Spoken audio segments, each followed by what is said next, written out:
Vamos falar com o único e verdadeiro Deus, Deus da Bíblia.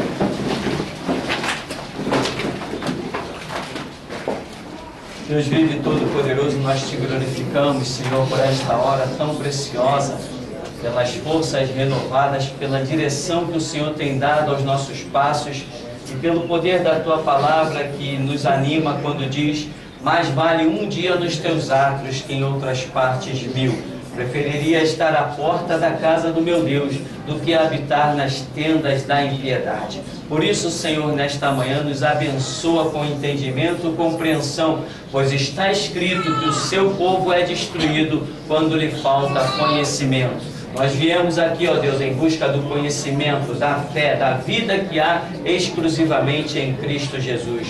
Portanto, dá-nos a Tua graça, pois sem Ti nada podemos fazer. Assim, confiadamente oramos, em nome de Jesus. Amém. Amém. Nós temos na nossa sequência de estudos um estudo intitulado Certamente Cedo Venho. Esse é uma das revelações que Deus me deu. Você sabe que revelação, ela pode ser coletiva, ela pode ser pessoal, enfim. E primeiramente ela sempre é pessoal. Daí, se ela vai tornar-se coletiva, são os propósitos de Deus. Então, particularmente, pessoalmente, esta revelação de que Jesus Cristo volta no século 21 é algo que eu carrego comigo com todas as minhas forças. Não vamos ouvir muita besteira. Mas pastor, está escrito que daquele dia e hora ninguém sabe. Aqui eu não estou dizendo nem dia nem hora, estou dizendo no século. E além do mais, não está escrito assim. Está escrito daquele dia e hora ninguém sabe, a não ser o Pai. Opa, ninguém sabe a não ser o Pai. Então o Pai sabe. Se Ele quiser revelar, Ele revela. Ou alguma coisa impediria a Deus de revelar o que Ele bem quiser, o que Ele bem entender. Então o que falta para as pessoas? Conhecimento. Esse estudo, certamente cedo vem, em que eu coloco a referência de Jesus retornando no 3º milênio.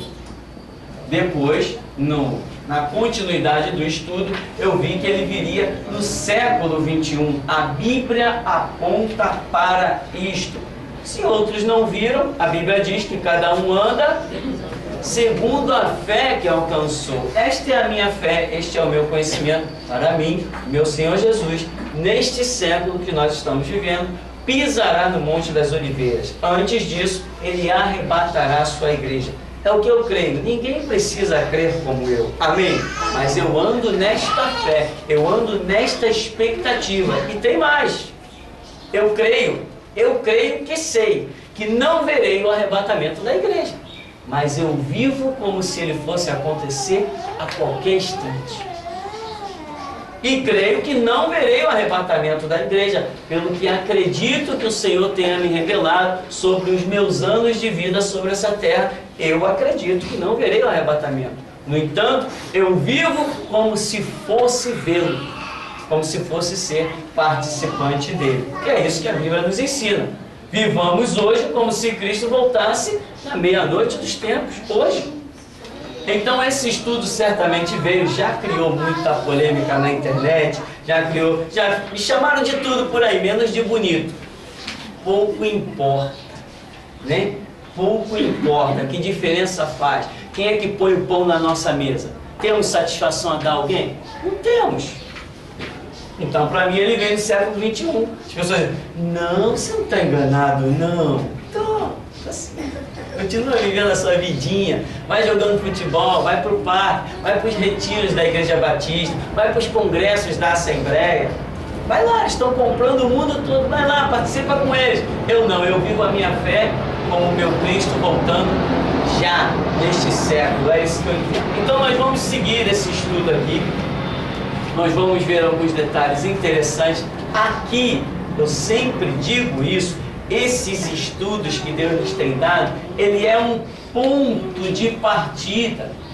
Quem se interessar vai descobrir muito mais coisa que tem pela frente. Imagina se eu detenho toda a revelação bíblica, ou todos os pontos. Não, claro que não. Sempre que eu termino uma pregação, aqui alguém me chega para mim e diz assim: "Ih, pastor, é mesmo essa pregação? Ainda tem a ver com aquilo que foi escrito em tal lugar, com aquele caso do profeta." Eu digo: "Pois é, eu não tinha pensado nisso." Amém? Mesma coisa aqui, quando eu terminei esse estudo, certamente cedo veio, que joguei para a internet, como eu recebi e-mails e telefonemas. "Pastor, é verdade, lembra daquela passagem? Lembra daquela outra? Lembra da mulher samaritana? Lembra do bom samaritano, a parábola do bom samaritano?" Tudo aponta para Jesus Cristo se manifestando para os judeus no terceiro milênio, tá? Jesus Cristo vai se manifestar nessa terra de novo para os judeus. Então, arrebatamento é a igreja indo, e volta de Cristo é Ele vindo. Para quem? Para os judeus. Isso aqui, o povo de Deus faz uma confusão, eita confusão abençoada. Mas não fere em nada. Se você anda a sua caminhada cristã, se você anda vivendo a palavra, mesmo os teus erros, meu irmão, no final vai tudo se ajustar se o teu coração tem sinceridade. Eu creio nisso porque, lembra da oração de Josué?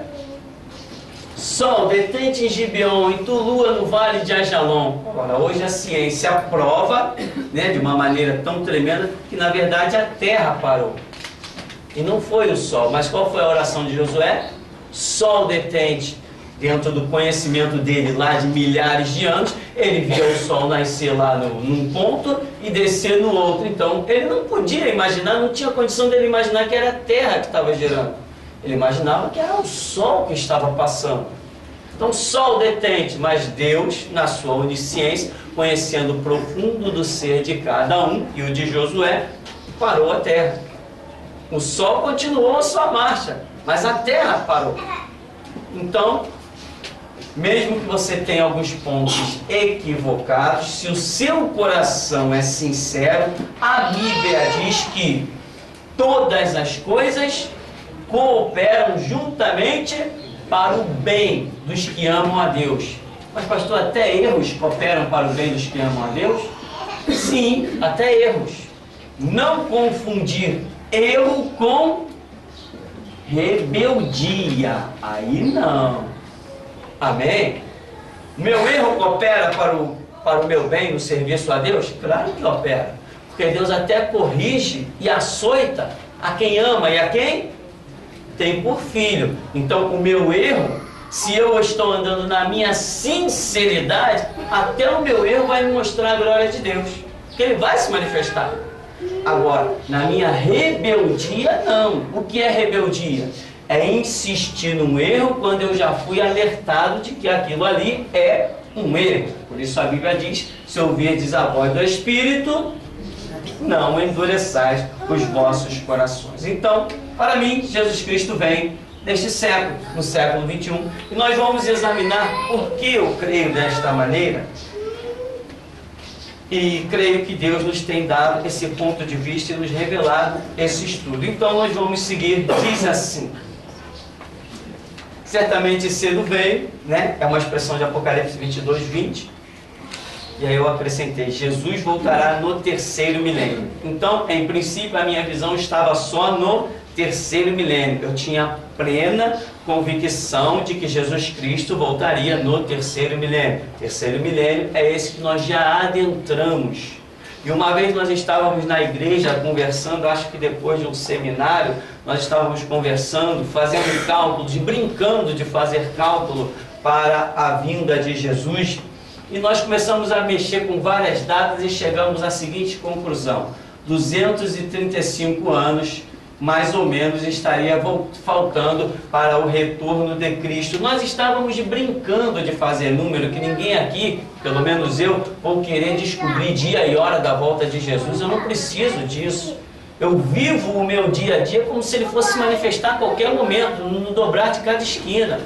Então, eu não preciso saber o dia e hora que Jesus vem. Eu tenho que vigiar como se ele viesse a qualquer momento. Isso aqui não altera a minha fé em nada, saber se Jesus vem daqui a 10 mil anos ou se ele vem amanhã. Isso não faz diferença na minha vida, porque se ele vem daqui a 10 mil anos ou se ele vem amanhã, a minha fé tem que ser viva e eficaz em todo o tempo.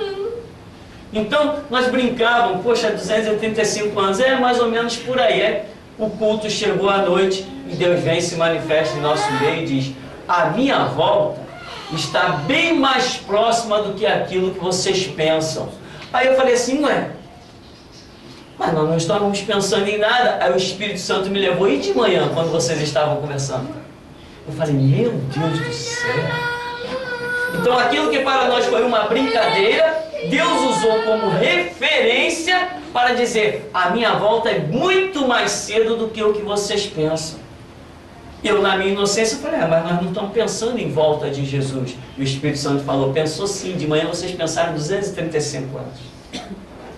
Eu falei, aquilo foi, meu irmão, foi uma pancada na minha cabeça. Eu falei assim, meu Deus do céu, que coisa impressionante. Mas daí então, vamos seguindo a vida. Esse estudo veio ser revelado muito depois. Vamos seguir então. A expressão que nós usamos para intitular esta página certamente não é realidade para a vida de todos os que se dizem cristãos, mas para os que verdadeiramente são cristãos, estudiosos da palavra de Deus. Para estes, sim, verdadeiramente o Senhor Jesus sempre esteve perto, pois pelos estudos somos conhecedores das coisas concernentes a todos os episódios que sucederão sobre a terra e todo o universo. Por exemplo, Isaías 44, 7. Não há Deus como o Senhor, que desde o princípio anuncia o fim. Ou seja, a igreja é um organismo criado por Cristo e a igreja é conhecedora do futuro. Não somos aqueles que vivem a adivinhar o futuro. Não, nós sabemos do futuro porque a Bíblia mostra o futuro. Por exemplo, a Bíblia mostra que nas asas das abominações virá o assolador. E este assolador é o tal do anticristo, que será um governante mundial. E a Bíblia diz que o homossexualismo é uma abominação. Hoje nós estamos vendo o grande clamor mundial, até nos congressos nacionais e internacionais, serem feitas leis para apoiar esta abominação, aberração chamada homossexualismo. Então nós estamos sendo conhecedores do futuro. Podem lutar à vontade, tem deputados bem intencionados lá querendo combater isso, deputados que se dizem evangélicos querendo combater isso. Não adianta, vai chegar uma hora que será aprovado. Nós somos conhecedores do futuro, a Bíblia revela o futuro. E por mais que lutem, vai chegar uma hora que a bandeira verde e amarela não vai subir mais, vai subir um pano vermelho. Nós sabemos disso, a Bíblia mostra isso.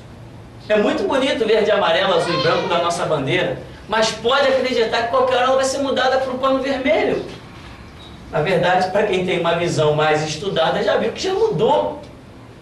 Já mudou. Então, nós, a igreja, somos um organismo que conhecemos sim o futuro. Por quê? Porque o espírito da profecia e da revelação está em nosso meio. Seguindo, quando questionaram o Senhor Jesus a respeito de sua volta e do fim do mundo, em Mateus 24, este apresentou a resposta não com fatos da cronologia humana. Ele diz, daquele dia e hora ninguém sabe senão o Pai, mas sim com o propósito espiritual do Pai, ou seja, quando o Evangelho fosse pregado no mundo inteiro. Veja bem, quando Jesus diz lá em Mateus 24, depois de ser indagado, Senhor, quando se dará a tua volta e o fim do mundo? Muita gente está confundindo isso aqui com arrebatamento. Não, meu irmão, a igreja vai ser arrebatada e a vida na terra vai continuar. Vai continuar um caos? Sim, mas vai continuar. Nós sabemos que, inclusive, depois do arrebatamento, vai estar reinando aí o anticristo num período de 7 anos. Sabemos do futuro, porque a Bíblia nos diz o futuro. E depois disso aqui, Jesus Cristo retorna no Monte das Oliveiras para dar livramento à nação de Israel, da chamada Guerra do Armagedon, ou Terceira Guerra Mundial, em que todas as nações marcharão contra Israel. E depois dessa guerra aqui, depois desse episódio, será implantado o milênio. Cristo reinará 1000 anos sobre a terra, com sede em Jerusalém. Nós sabemos do futuro. A Bíblia nos ensina o futuro. Então, só que Jesus, quando fala da sua vinda, ele não usa uma cronologia humana, ele não fala de dia, ele não fala de hora, ele usa um sinal que está dentro dos propósitos de Deus. Ele diz: o Evangelho será pregado a toda a criatura, então virá o fim. Não é essa a expressão?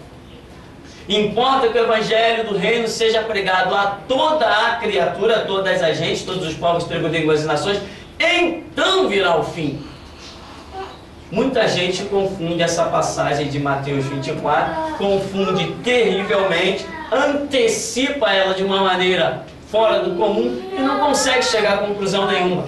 Jesus usou um propósito divino para dar cabo do mundo. Ou seja, o Evangelho não pode ser pregado somente na vontade humana. Ninguém consegue, na simples vontade humana, pregar o Evangelho. Jesus falou: sem mim nada podeis fazer. Então não adianta eu querer fazer se eu não for enviado. Paulo diz: como pregarão se não forem enviados? Nós precisamos ser enviados, e o ser enviado é um propósito que vem do Pai. Então, quando Jesus diz que o Evangelho do Reino seria pregado a todas as gentes, ele está mostrando que aí existe um propósito de Deus. Então, é dentro do propósito de Deus que vai ter a consumação do mundo. Não é uma questão de dia e hora, é que nós chamamos de mover espiritual. É um discernimento de tempos e estações espirituais. É o que nós chamamos de mudança de dispensações, né? São os propósitos de Deus que mudam de tempo em tempo para com a raça humana. Então, Jesus está usando uma referência: o Evangelho será pregado a todos os povos. Daí vem o fim. Quando que o Evangelho será pregado a todos os povos?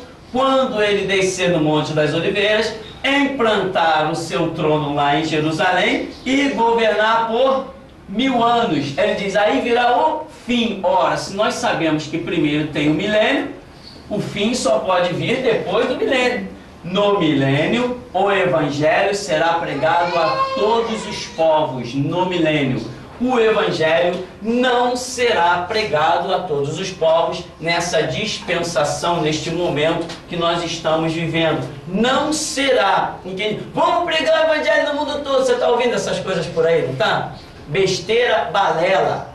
Cegos espirituais não vão pregar a lugar nenhum. O Evangelho não vai mais ser pregado no mundo todo nessa dispensação que nós vivemos. Não vai.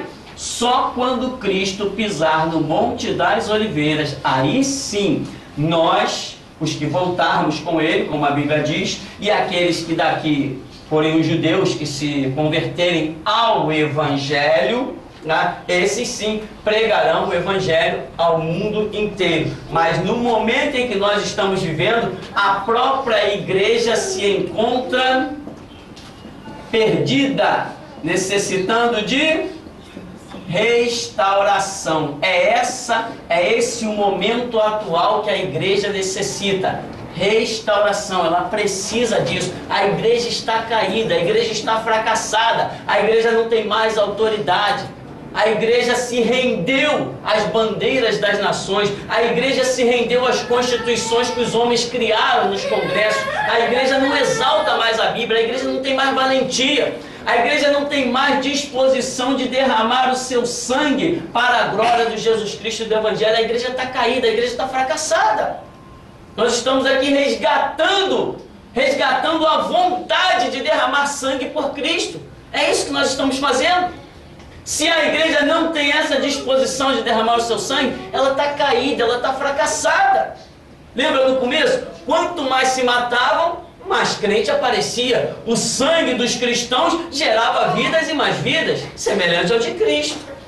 Então, hoje a igreja está caída. Esses congressos aí, essas palhaçadas, né? Bota a mãozinha para ele, levanta a mão direita, todo mundo, que nem pateta, né? Daqui a pouco vão dizer assim, bota o nariz vermelho aí na tua cara. O cara vai botar, vai ter um monte de gente entrando nos congressos aí de nariz vermelho. Bate o pezinho direito. Agora diz, o diabo está debaixo do meu pé. Isso é palhaçada. Palhaçada dos assembleianos, palhaçada dos batistas, palhaçada dos metodistas, palhaçada dos pastores internacionais, Marco Feliciano, companheiro. É tudo palhaçada. O evangelho não é ritual nem é você ficar obedecendo voz de homem. Mão pra cá, mão pra lá, repete essa frase, agora diz pro teu irmão. Palhaçada, isso tudo é palhaçada. O evangelho é você ouvir de Deus, não é ficar ouvindo palhaçada de homem. Culto alegre, né?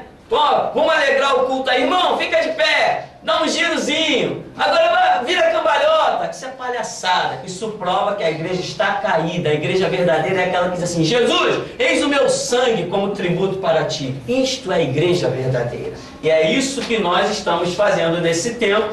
E estamos, inclusive, você deve ter visto que o nosso site foi arrancado do ar. Por quê? Microsoft, sistema de mídia aí, delegados, juízes, promotores, servem tudo ao diabo, como a Bíblia diz. O mundo jaz no maligno.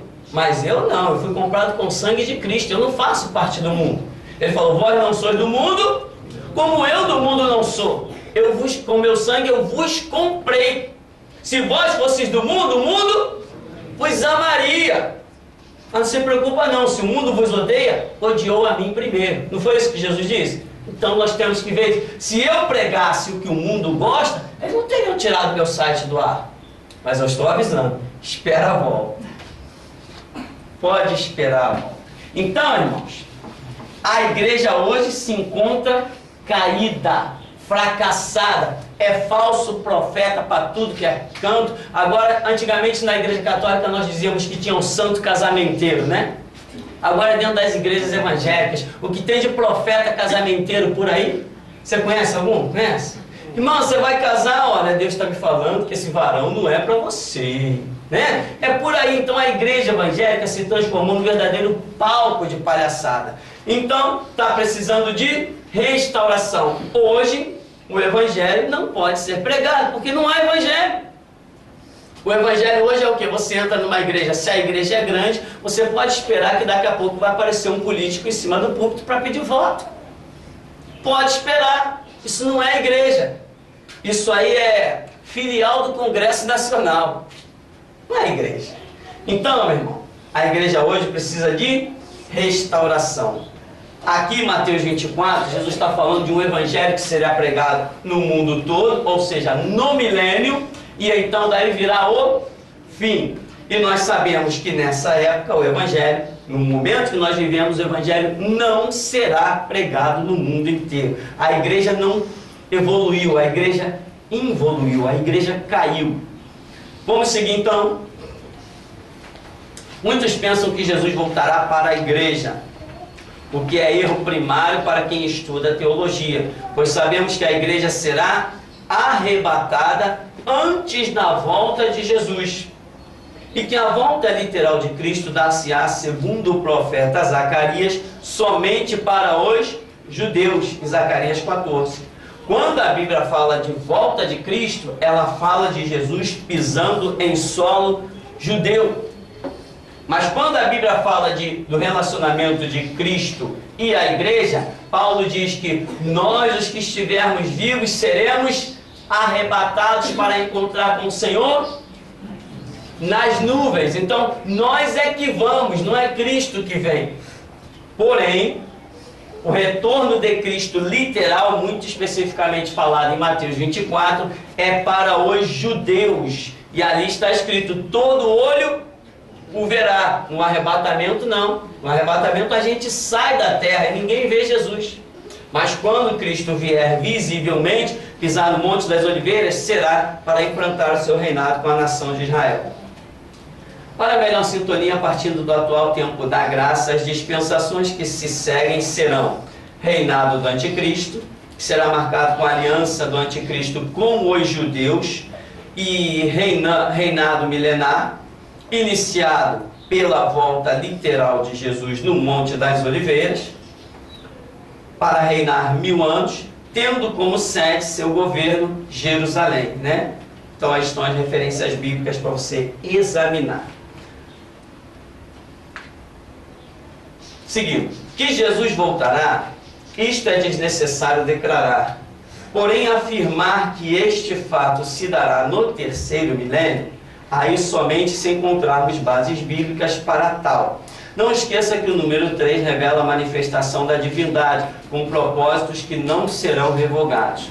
Que ninguém se iluda pensando que simplesmente pegará este estudo e que tudo ficará maravilhosamente esclarecido. Este esclarecimento será somente para aqueles que detiverem conhecimento prévio, principalmente da simbologia e da numerologia bíblica, né? Nós já vimos aí os números que falam tanto quanto as palavras na Bíblia, e já vimos, por exemplo, o número 3, que revela a Trindade, Pai, Filho e Espírito Santo, ou a sua manifestação, em propósitos que Deus está declarando, coisas que não voltará atrás, são coisas firmadas, não depende de nada, são coisas que vão acontecer, não está dependendo de situação, são coisas que já foram decretadas por Deus que um dia acontecerão sobre a terra.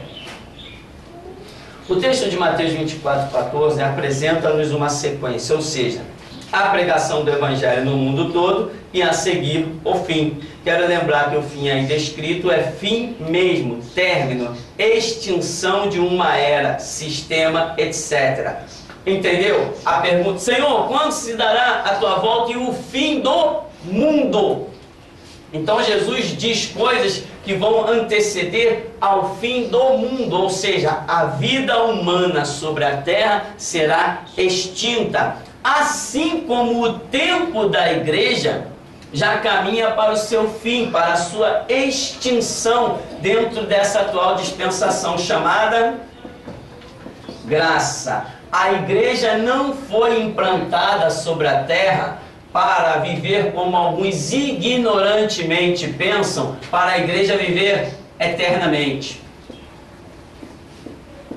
A igreja não tem o tempo para viver sobre a terra eternamente. A igreja ela tem um tempo limitado. A igreja tem princípio, meio e fim. Tudo marcado, delimitado pelo Senhor Jesus. A igreja está prestes a ter o seu fim. Já somam aí quase 2000 anos de evangelho. E a igreja agora terá o seu fim. O que marca o fim da igreja sobre a terra nesta dispensação chamada graça é o arrebatamento. Tanto a Bíblia fala de um arrebatamento, e aí nós vemos quem vai sair da terra com arrebatamento? Não é a igreja? Então a igreja tem um tempo marcado para ter o seu fim, mas as pessoas não compreendem isso. Acha que a igreja vai existir para sempre. O camarada está vivendo hoje como se a igreja nunca fosse ter o seu fim. Ele cuida do trabalho dele, ele cuida da família dele, ele cuida da casa dele, ele cuida do carro dele. Ele tem tempo para tudo. E ele esquece que o próprio tempo dele é limitado e a era da igreja também terá o seu fim. Tanto que Jesus diz: trabalhar enquanto é dia, pois a noite cedo vem. Ou seja, vai haver um momento em que você não vai poder mais trabalhar. Como igreja não vai.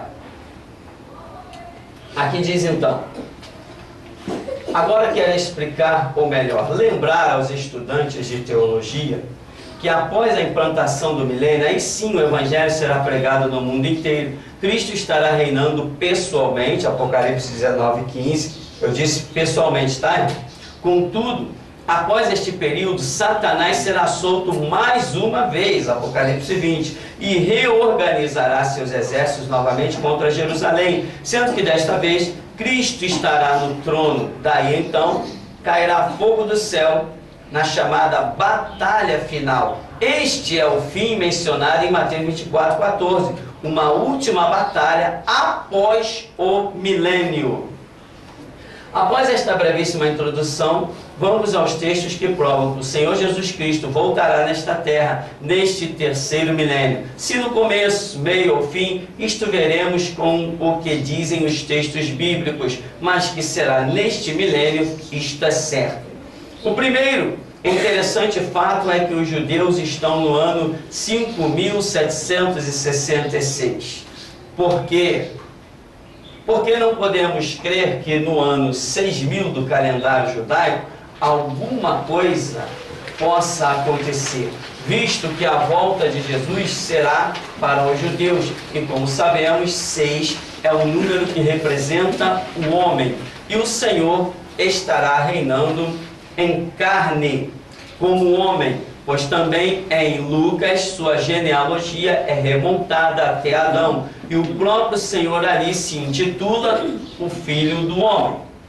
Ou seja, uma primeira observação sobre o próprio calendário judaico, inclusive entrevistas com os judeus, está mostrando que eles estão se preparando para receber quem? O Messias. O Messias que já veio há quase 2000 anos atrás, que é Jesus Cristo, mas eles o rejeitaram e perderam o conhecimento desse Messias. Só que agora eles estão dizendo assim, não, estamos nos aproximando do ano 6.000, e o ano 6.000 aí, ou outras datas que eles colocam em torno disso, é o ano do reinado do Messias. O Messias tem que se manifestar agora. Então eles já estão preparando as chamadas talhas, né? São uns negócios enormes assim para colocar água de purificação, as pias de ouro, o que mais? As taças, inclusive estão lutando para construir o templo. A batalha lá, as discussões, porque eles estão querendo construir o templo, porque o Messias está prestes a se manifestar. Eles, embora por um outro caminho, estão chegando à conclusão que é a hora da manifestação do Messias. Só que o que eles estão esperando como primeira manifestação, na verdade é a segunda. A primeira é que ele já veio para fundar o tempo da graça há quase 2000 anos atrás. Então, pelo calendário judaico, nós já podemos ficar alerta, porque eles estão se aproximando de 6.000 anos da sua história, desde que saíram lá do Egito. Seguindo aqui então, quero porém ressaltar que este é apenas um ponto de vista que tenho. Todavia, não ouso pensar que o retorno de Cristo ainda demorará tanto. Quando Israel foi incrédulo quanto às narrativas dos espias na questão da terra prometida, lá em Números 13, Deus determinou que por cada dia lhes daria 1 ano de castigo. E diversas partes da Escritura vão nos fornecer a simbologia de que para Deus um dia é como 1000 anos e 1000 anos como um dia, segundo a Pedro 3,8.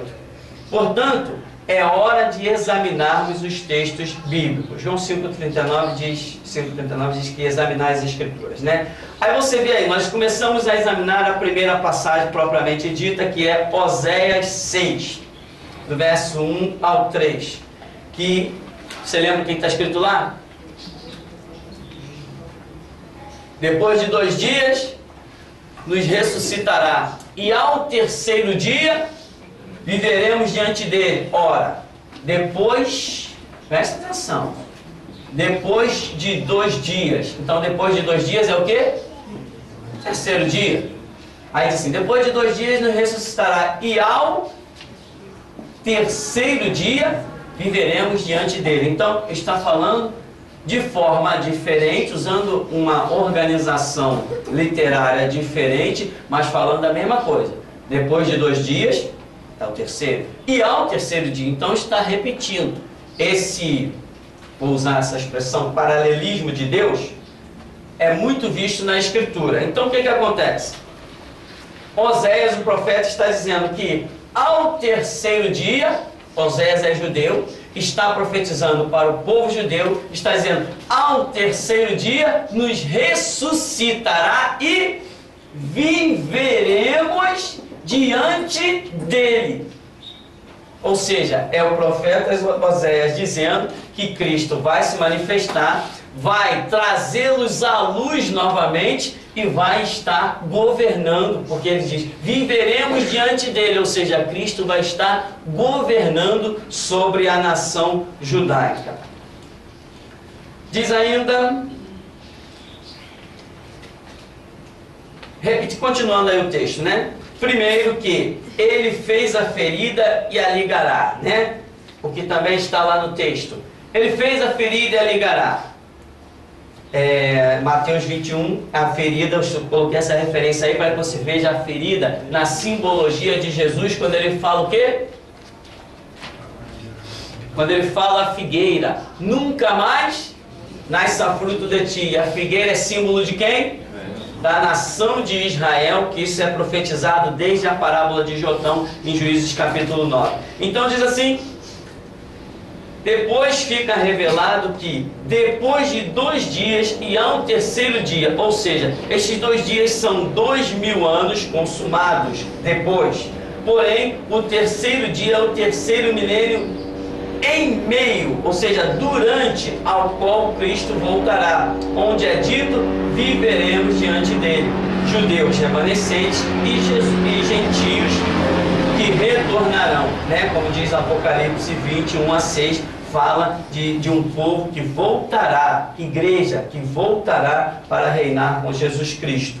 Então aqui, observando esse texto, quando você lê com calma o texto do profeta Oséias e observando os detalhes que são colocados aí no estudo, você vai ver que ele está falando de um retorno claro de alguém, onde nós vemos que é o Messias, que eles tanto esperam, neste terceiro dia. A Bíblia diz, depois de 2 dias e ao terceiro dia. Mas antes eu já mostrei para você que a Bíblia trata um dia como 1000 anos. Já citei para você simbologias do Antigo Testamento, no castigo, do retorno dos espias, e também quando Pedro diz, Deus não é tardio, tal, mas é longânimo, esperando que todos cheguem ao pleno arrependimento, porque para Deus um dia é como 1000 anos, e 1000 anos como um dia. Isso é uma simbologia constante na Escritura. Seguinte então, com o profeta Jonas há também muitas simbologias, mas é importante perceber que a Escritura registra a ocorrência do clamor de Jonas, quando então declara ter ele recebido a manifestação do Todo-Poderoso. Por que não pensar que Jonas represente Israel e que este seu clamor tenha ocorrido no terceiro dia? Sendo este pensamento muito aceitável, por que não aplicar a simbologia deste terceiro dia como o terceiro milênio, quando os judeus que foram lançados nos mares, nas nações, pois estão espalhados, né, cercados de aflições, em virtude da guerra do Armagedon, clamarão pelo seu Messias, né? Isaías 66, 8. Então, a simbologia do profeta Jonas, aquele judeu chamado Jonas, que foi lançado no mar, e você sabe que mar significa multidão, né? Então Jonas é lançado no mar e é engolido, diz a Bíblia, por um grande peixe. E Jesus diz assim como Jonas esteve o quê? 3 dias e 3 noites no ventre do grande peixe, assim estará o Filho do Homem no seio da terra. Jonas, tudo indica que nesse terceiro dia houve um clamor de Jonas, aonde o peixe vai e lança-o na cidade de Nínive. Esta simbologia aqui é poderosa.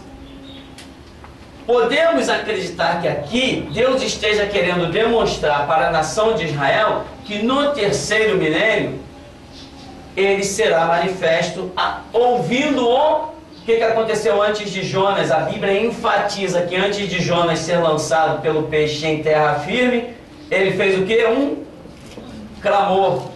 A Bíblia diz que ele orou do ventre do grande peixe. Então Deus ordenou ao peixe que o lançasse em terra firme. Nós sabemos, como diz o profeta Zacarias e outros, que antes que o Messias se manifeste para a nação de Israel, será necessário de Israel um grande clamor, semelhante ao que aconteceu com Jonas. Neste terceiro milênio, cremos que Israel estará oprimido, cercado pelos inimigos, uma terceira guerra mundial depois do arrebatamento, e aí então eles vão clamar, porque verão que estão sem saída alguma. A Bíblia diz em Zacarias: eis que eu farei com que todas as nações marchem contra ti, mas saibam que eu te amo. Ou seja, vai haver um livramento à nação de Israel. Esse povo nunca será exterminado, não por eles, mas porque Deus é fiel à sua palavra e fez uma promessa a quem? Abraão, Isaac e Jacó. E ainda que o homem se torne infiel, Deus todavia permanece fiel. Então Jonas é uma simbologia da manifestação de Deus no terceiro milênio. Tem mais aqui ainda. Mais uma vez, no Evangelho de Lucas, no capítulo 2, no verso 42, fala de Jesus com 12 anos. Sabemos que 12 significa a plenitude. É a ação direta do Todo-Poderoso. E neste caso profético, é também a plenitude dos tempos. No verso 46 de Lucas, capítulo 2, fica evidenciado que Jesus foi encontrado ao terceiro dia. Diz que foi achado no templo. Daí sairá o seu governo para todo mundo, como diz Isaías 2. É dito ainda que ele estava no meio dos doutores, ouvindo-os, interrogando-os, e por fim, Jesus ainda disse que lhe cumpria estar na casa de seu pai. Lembra quando Jesus foi para uma festa com os seus pais lá em Jerusalém, foram cultuar, celebrar? Qual era a festa mesmo? Pentecoste? Tinha uma festa ali que Jesus foi, eu não me recordo qual a festa. E no retorno, Jesus fica na cidade. Seus pais foram um caminho lá de não sei quanto tempo, e depois, cadê Jesus? Voltaram lá, e isso foi ao terceiro dia. Acharam Jesus aonde? No templo. No meio dos doutores, interrogando-os e ensinando-os, deixando-os admirados. Esse esquecimento dos pais de Jesus para com ele, para mim está revelando mais uma vez que Jesus Cristo será encontrado não no terceiro dia, mas no terceiro milênio. Será reencontrado dos judeus. Será reencontrado aonde? No templo, tratando das coisas da lei. Os doutores aqui representam a lei. Para mim, essa simbologia está apontando que Jesus Cristo vai se manifestar para os judeus no terceiro milênio, ou seja, no milênio que nós já demos início. Seguindo ainda, dentre os muitos sinais que provam que Cristo retorna neste terceiro milênio, o mais maravilhoso é o que está contido em sua própria pessoa. Pois sabemos que o Senhor Jesus foi crucificado na sexta-feira e que o sábado seguinte era comemorado com 48 horas por se tratar a Páscoa. Está lá em João 19:31, você vai ver isso. Originalmente, esta comemoração durava 7 dias. E como a Escritura revela que o Senhor ressuscitou no domingo, logo concluímos que Jesus ficou sepultado por 3 dias, por 3 noites e 2 dias. Isto quer dizer que Jesus estará oculto para os judeus por 2000 anos consumados, mas se revelará em meio ao terceiro dia, ou seja, terceiro milênio. Tá? Aí nós vamos ver, nas referências que se seguem, tudo eu estou colocando aí como milênio, milênio, milênio, milênio. Porque até aí, então, eu ainda não havia descoberto que o século 21 é terceiro milênio, amém? Você aprendeu a fazer o cálculo? Século 21 já é terceiro milênio. E o que acontece? O 21 é o começo do terceiro milênio. Quando eu coloquei esse estudo em pauta aí, eu ainda não havia atentado para o significado do número 21. Já tinha lido muitas vezes a passagem, né, de Daniel orou, e só depois de 21 dias é que aquele anjo desce para trazer a ele as revelações das coisas do fim. Mas até então, já tinha lido aquilo ali umas 30, 40 vezes, mas não tinha atentado para o 21 ali, que a manifestação daquele anjo com aquelas revelações poderosas, para o judeu Daniel, ficou impedida durante 21 anos, 21 dias. Outras passagens, muitas passagens, inclusive se você passar a observar capítulos e versos bíblicos específicos com o 21, você vai ficar um pouco mais admirado. Se você observar o que diz Apocalipse 21, textos dos profetas quando entram no capítulo 21, você vai ficar um pouco impactado de achar que justamente aquela questão da revelação do Messias, da manifestação de Cristo para os judeus, está acontecendo justamente no capítulo 21, no verso 21. São coisas meio interessantes. Mas aqui, eu trago aqui, olha, na página seguinte, em Mateus 28 diz que a ressurreição de Jesus deu-se ao findar o sábado. Em Marcos 16 diz que foi muito cedo. Em Lucas 24 é dito na alta madrugada. Em João 20 diz que era madrugada e ainda escura. Todas as expressões destacadas servem para nos fazer tremer, pois sabemos que antes da vinda de Jesus acontecerá o arrebatamento da igreja. E as expressões mencionadas revelam poucos instantes passados da meia-noite, que é consequência da retirada daqueles que são sal da terra e luz do mundo. Ou seja, meia-noite mesmo será considerado quando a igreja, que é o sal da terra e luz do mundo, for arrebatada. Enquanto a igreja está na terra, não é propriamente a meia-noite, porque a Bíblia diz que nós somos a luz do mundo. Se somos a luz do mundo, automaticamente, se estamos no mundo, o mundo não está em total trevas, porque nós estamos aí. Agora, quando a igreja é arrebatada, aí meia-noite é o ponto alto, real das trevas. E aqui a Bíblia diz que ao romper da alva, ao findar da madrugada, muito cedo, ou seja, dá a entender que mal passou a meia-noite, quando as mulheres foram ao sepulcro, logo que passou a meia-noite, cedo, elas chegaram lá e o sepulcro estava vazio. Cristo havia ressuscitado logo após a meia-noite. E nós vemos que o arrebatamento está aqui dentro dessas profecias. Porque diz que à meia-noite ouviu-se um grito. E esse grito, diz a parábola de Mateus 25, era para acordar quem? As igrejas. Então, o grito era para acordar as igrejas quando? Na meia-noite. Então, as igrejas ainda estavam na terra, à meia-noite. Mas diz que logo depois da meia-noite, o sepulcro estava vazio. Cristo ressuscitou na manhã, a Bíblia diz, manhã do terceiro dia. Manhã é começo. Terceiro dia é terceiro milênio. Então, quando eu falo começo do terceiro milênio, eu estou falando século 21. Começo do terceiro milênio é século 21. Por isso eu digo, Jesus Cristo vem no século 21. Aí se ele não vier, tem problema, eu vou morrer dizendo que ele vem. E olha, eu vou morrer mesmo.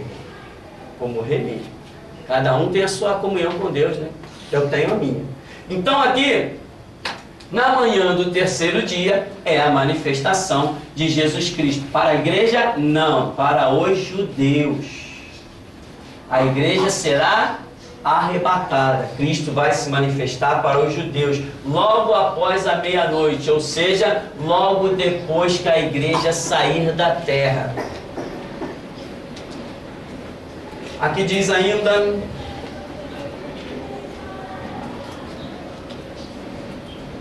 todas as expressões destacadas, bem, eu li isso. Bom, seguindo mais um pouquinho aqui. Vou ler de novo isso. Todas as expressões destacadas servem para nos fazer tremer, pois sabemos que antes da vinda de Jesus acontecerá o arrebatamento da igreja. E as expressões mencionadas revelam poucos instantes passados da meia-noite, que é a consequência da retirada daqueles que são sal da terra e luz do mundo. E sabemos que esta meia-noite é o reinado do anticristo, em especial o final chamado Grande Tribulação. Momento este em que, para a nação de Israel, estará sendo o pior de toda a sua história, pois estarão na guerra do Armagedon, cercados por todos os inimigos. Zacarias 14 e 12 dizem isso. Ou seja, é apenas a confirmação de que Jesus vem realmente juntinho da meia-noite, pois afinal é Ele quem porá fim à guerra mencionada. Apenas a título de lembrete, eu vou afirmar que quando o Senhor Jesus disse que se aqueles dias não fossem abreviados, nenhuma carne se salvaria, mas por causa dos escolhidos, judeus, Ele, o único que pode, abreviará tais dias. É sobre estes dias que Ele estava se referindo. Outro detalhe para muitos crentes se desesperarem é que, como se trata da volta de Jesus no milênio, e estamos vendo que o milênio é representado por dia, observando que a ressurreição de Cristo deu-se tão cedo, isto pode significar também que Ele virá na parte inicial, não no meio e nem no fim do milênio. Devemos tremer, visto o arrebatamento anteceder todas estas coisas. E a parábola das 10 virgens, Mateus 25, revela que não houve tempo para que todas se preparassem. As passagens bíblicas do Salmo 30, Lamentações 3, Apocalipse 22, dentre outras, trazem-nos a simbologia de que a manifestação de Deus está muitas vezes vinculada ao início de um novo dia. Muitos e abundantes episódios poderiam ter sido acrescentados neste relato, estes, porém, são bastante para que saibais, criais, despertais, sabendo que deste milênio a consumação não escapa. Então, o que vemos? Vemos uma manifestação de Cristo no terceiro milênio. Mas o terceiro milênio é muito grande, são 1000 anos. Só que a Bíblia aponta para logo após à meia-noite. Aí nós começamos a entrar em simbologias. Na manhã do terceiro dia, ou seja, cedo. Se eu tenho um milênio, 100, 200, 300, 400, muito tempo, mas a Bíblia diz que é cedo, alta madrugada, ao romper da alva, né? Ainda é escuro, né? De madrugada ainda é escuro, dizem algumas passagens. Então, muito cedo, muito cedo, eu não posso imaginar que escape dos 100 primeiros anos. Por isso é que eu digo que Jesus Cristo vem no século 21, porque é a manhã do terceiro dia, né? Você sabe fazer o cálculo dos séculos, não sabe? Por exemplo, 2000. 2000 é que século?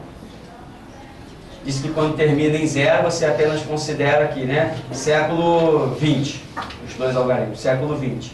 Mas se você tem 2001, aí você vai acrescentar vai acrescentar 1, né? Então isso aqui sai de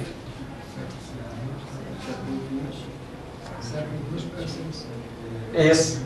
Aí passa a ser século 21, né? Porque se acrescenta, passa a ser século 21. E século 21 já estamos dentro do terceiro milênio. Deixa eu explicar esse cálculo aqui para você ter uma noção um pouquinho melhor. Eu sei que você já sabe disso bem melhor que eu. Então, me ajude. O que acontece? Primeiro milênio vai do ano 0 até o ano 1000. É o primeiro milênio. Segundo milênio vai do ano 1001 até 2000. Esse é o segundo milênio. Terceiro milênio vai do ano 2001 até o ano 3000. Então, o 21 está aqui.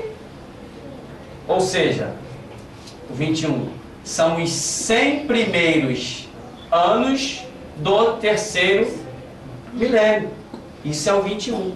Os 100 primeiros anos do terceiro milênio. Amém? Eu creio, mas cada um anda segundo a fé que alcançou. Tem algumas outras passagens bíblicas que você vai ver, por exemplo, a parábola do bom samaritano, né? Diz que o homem está caído, etc, etc, e passam quantas pessoas por ele? Passou o primeiro, que era o quê?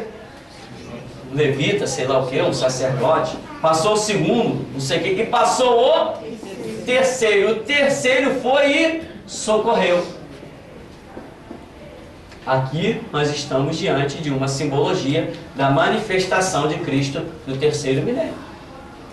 Nós temos uma passagem diz que Jesus foi a Samaria e ele ficou em Samaria. Opa, Samaria é terra de judeu? Não, Samaria é terra de gentio. Ele ficou em Samaria quanto tempo?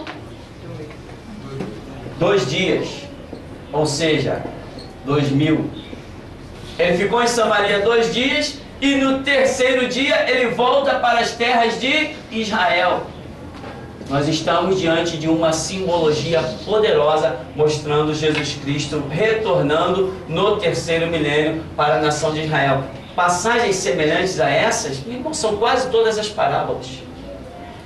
Quase todas as parábolas demonstram a semelhança disso aqui. Jesus estando numa situação por 2 dias e no terceiro período, no terceiro dia, ele vai e se volta para a nação de Israel. Aqui, quando ele está em Samaria, ele está no meio dos gentios. Ele se manifestou para a mulher no poço de Jacó, em João capítulo 4, lembra? Ah, eu sei que o Messias, quando ele vier, tal... Não, mulher, sou eu. Eu que falo contigo.